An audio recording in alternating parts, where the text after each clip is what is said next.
Welcome to the second Hume video.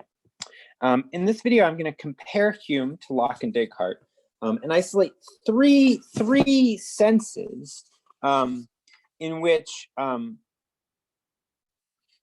they can agree with each other on various points. Hume with Locke, or Hume with Descartes, or so on.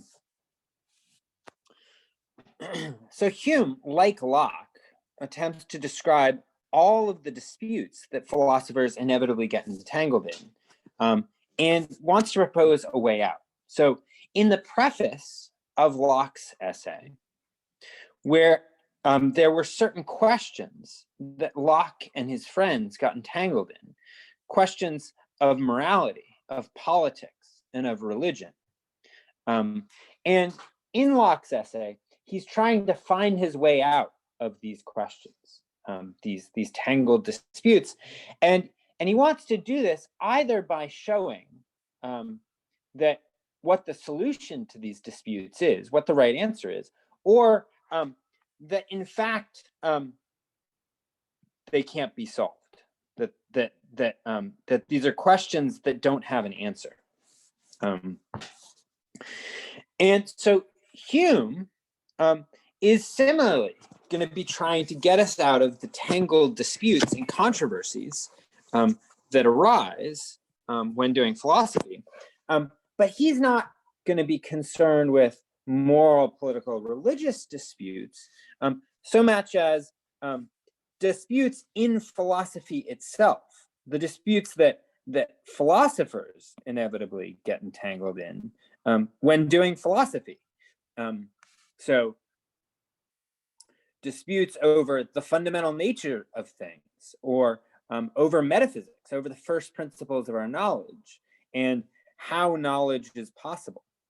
And so Hume is going to want to propose a way out of these disputes, but his strategy is going to be similar to Locke. So both Hume and Locke are going to be trying to uncover the limits of our knowledge and show that certain questions lie outside of those limits, that certain questions just can't be answered using the faculties for knowledge that we have.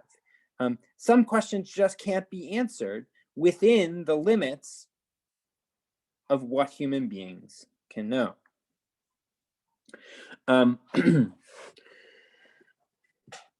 so Hume and Locke are going to agree on this point, that we should be looking for the limits of knowledge, and to get us out of the tangled disputes that we fall into, we should really be trying to figure out what kind of knowledge is outside of our possible ken. So that's the first point of agreement that I want to bring out. Let me turn now to the second. So in the treatise, Hume points out that all of the disputes that arise in the sciences have something in common. Even mathematics or the natural sciences are human theories, right? They're all sciences are theories that are developed by human beings, right? They're developed with our minds and our faculties and our representation.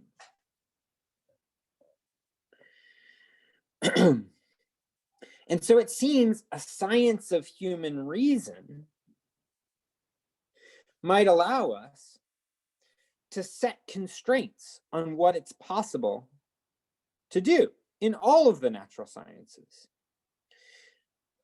And so by investigating the principles of human nature,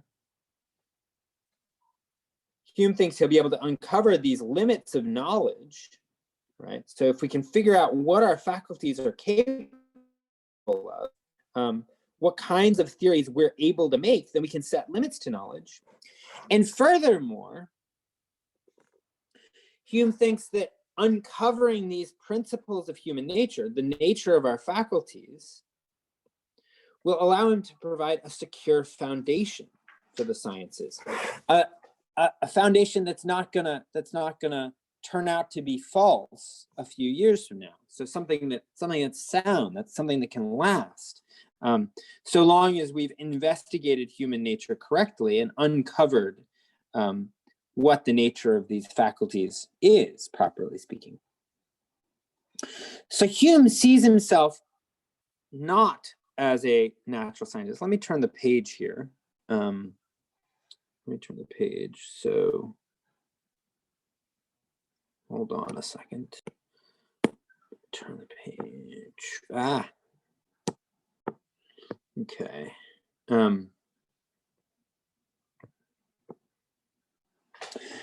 So Hume sees himself not as a mathematician or a natural scientist, and doesn't go on to offer works in mathematics or natural science in the ways that Descartes does. I mean, Descartes was an accomplished mathematician and physicist as well as a philosopher.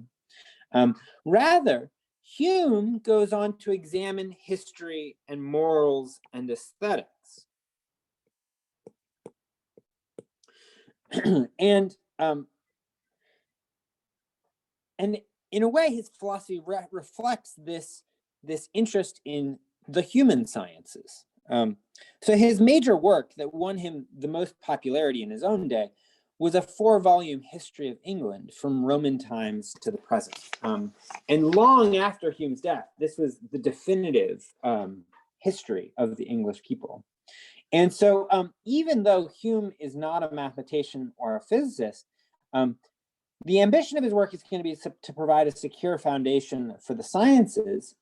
And so it's going to be reminiscent of what Descartes is up to in his meditations, right? I mean, both Descartes and Hume are going to want to provide foundations for human knowledge, but the model that Hume is going to take in providing that foundation is not going to be, mathematical knowledge. He's not going to be looking for clear and distinct perception, like how 2 + 3 = 5. Rather, he's going to take as his model the kind of knowledge that we can get in doing history or morals or aesthetics. And that's connected with the third point of agreement that I want to highlight, and the last point of this video, between Locke and Hume. So Locke started with the plan of resolving certain disputes in philosophy, even if it meant that he had to give up on answering certain questions. And in this endeavor, Locke was trying to rely on experience.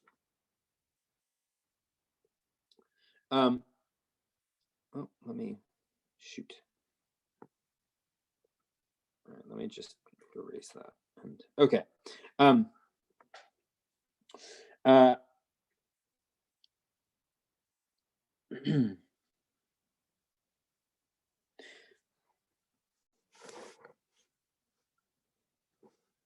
So in trying to resolve these disputes in philosophy, right, Locke was going to give up on certain questions. And in this endeavor, Locke was trying to rely on experience as a criterion to see what's certain for human beings and as a guide to what questions we can answer. And so he thinks that it's this experience that's going to provide a kind of discipline in philosophy. He thinks that experience provides a real way to ground our claims that we can all agree on. Experience is the common factor that we can all come back to and that we all share, and that can be a kind of touchstone that we can all test the truth of our beliefs against. And because that touchstone is common to all human beings, it becomes a kind of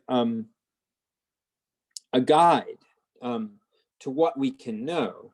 And Hume is going to be very much carrying on this tradition. So Hume also agrees with Locke that experience is going to be the common criterion that we can use to evaluate our claims and decide whether they're true or false.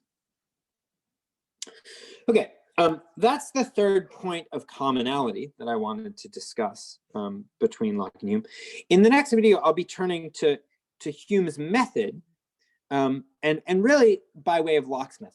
So I'll begin with a discussion of Locke, and then I'll turn to Hume's method, and they'll sort of follow a broadly similar methodological approach.